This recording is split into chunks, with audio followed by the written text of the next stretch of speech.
Hello and welcome to Peter's Grand Adventure Live, coming to you from Austin, Texas, at the RedThreadX house at South by Southwest. I'm so glad you could join us. Today I'm joined first by my good buddy Umbrafly. Hey, Umbrafly. Hey, how's it going? Great. How about you? Oh, I cannot complain. I am feeling so good today. So is Sadie. That's her. That's my guitar's name. Good old Sadie. Good Hi, old Sadie.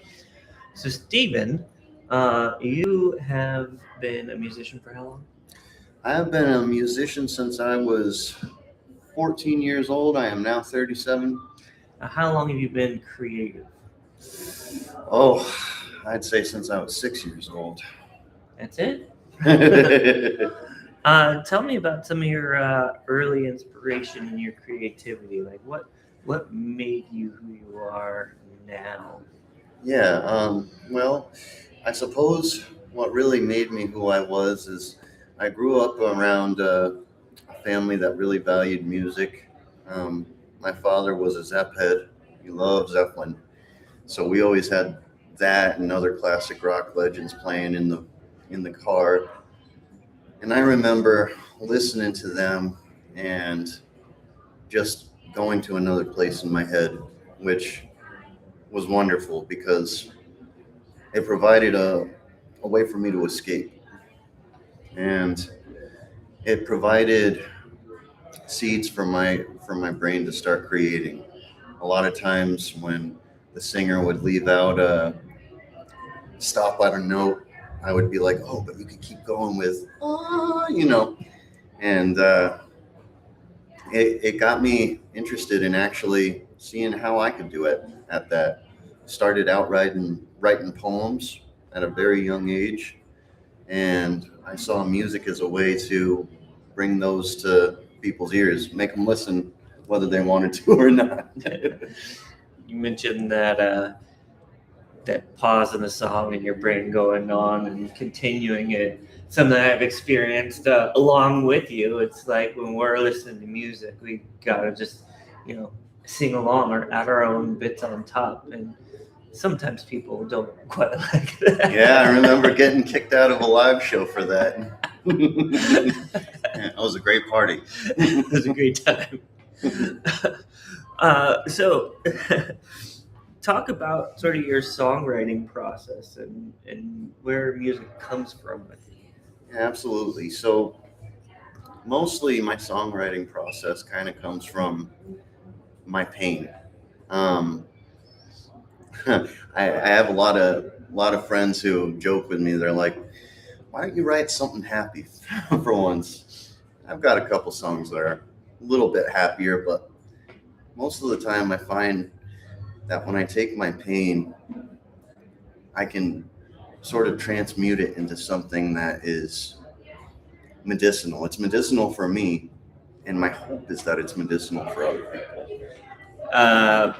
Viewers can't see it, but I've got a sticker on the back of my laptop that says music is the healing force of the universe. Amen. That is for sure. Yeah, I know that really resonates with you too, and a lot of what you're doing is bringing healing frequencies to the world. It's my mission. It's your mission. So tell me about some of your songs. Where did they come from, and what are they about? Maybe play us one after you tell us about it, and then play Sure. it. So one of my songs, the first one that I wrote on guitar, is called "Busted Halo," and it's sort of speaks to a childhood where I grew up with my father being Catholic, Roman Catholic, very devout, and my mother was a Southern Baptist from Georgia, and they kind of butt heads in that way a little bit. But I remember always going to church every Sunday, taking communion, and my dad telling my brother and I stories about how one day we would become angels if we praised the Lord enough, and if we, And so Busted Halo is kind of like about a coming of age, where I come into myself and realize that it's not really about being good to please some entity in the sky. It's about speaking to the divinity that's within all of us. So yeah. All right. Well, can you play it first? I absolutely can. So this is Busted Halo.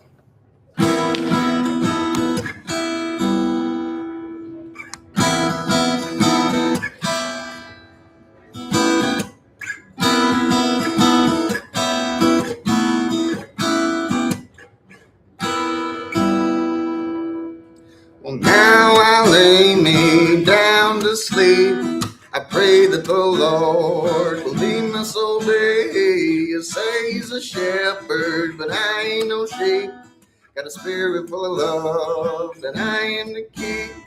You're saying I'm in, now I'm out of his grace. Meanwhile, you're the ones that will not be saved. I'm trying to tell you that I used to pray every night, all of the day. There's not a wall in between. It's just literally glass door. They can hear. Oh, I tried to put up some foam. So I don't know. Can I? So we shouldn't be doing our live stream broadcast right now with the music as we were talking about this live on. I can try to help you guys move like in the living room maybe or something, or try to help you find like a couple chairs and maybe something. What's this? Okay, so it is too loud. And it's sorry. All right. They're like right on the other side. That's I understand. Barry was just thinking that maybe we could make it work, but now we know we can't. Yeah. Do you want to try and like get the couches? Sure, we can do that. Yeah, let's do that. All right, we'll be back with you guys a little bit later.